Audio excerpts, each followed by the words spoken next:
All right, welcome back.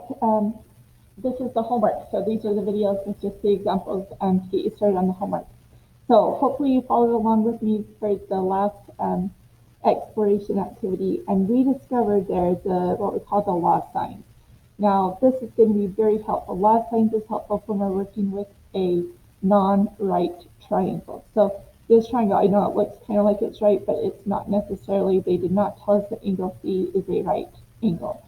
Now, this could be an acute triangle, it could be an obtuse triangle, but the law signs works with any triangle to help us to find missing sides and angles.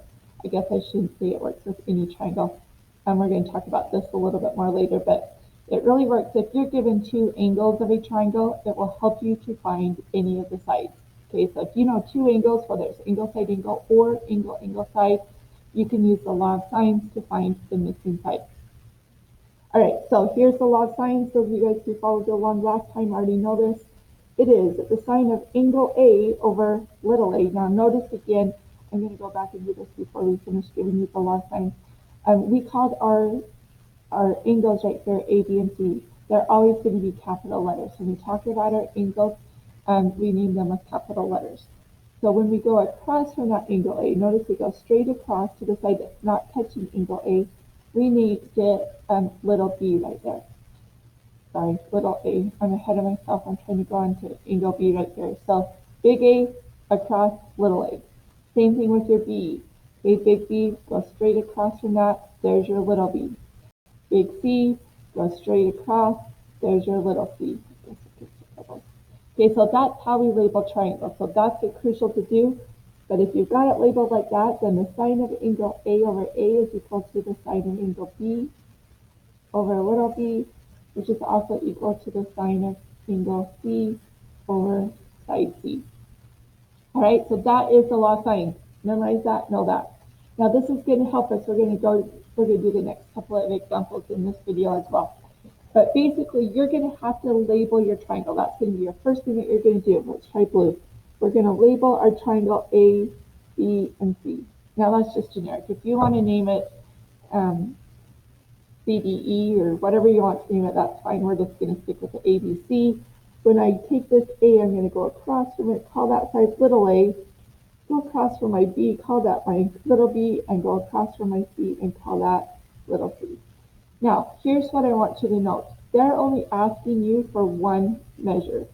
Okay, so the only thing that they really want is this x right here. They don't care about this side b. So they want this x, which is a. Okay, so you know in your ratio, you're going to have to use the sine of a over a, because they want that little side.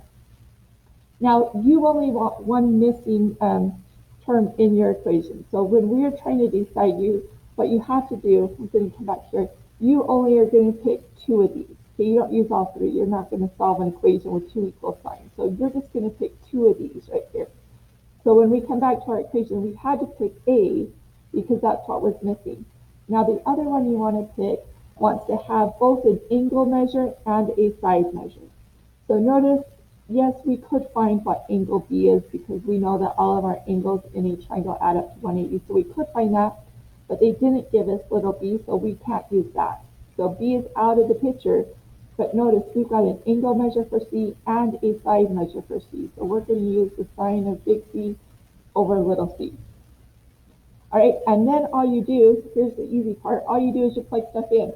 Okay, so we're just going to plug in our A right here, which is 52 degrees for A. So we're going to put the sine of 52 degrees over little a, which let's go ahead and call that x, is equal to the sine of big C, which that big C was 34 degrees, over little c, which is 10. All right, now if you remember from last year or 2 years ago or whenever you did similarity, we talked a lot about proportions. And we said, okay, when you have this problem set up as a proportion, you can use the cross product method to solve this, if you remember that. Basically, we're just going to multiply by 10 over here, both sides really.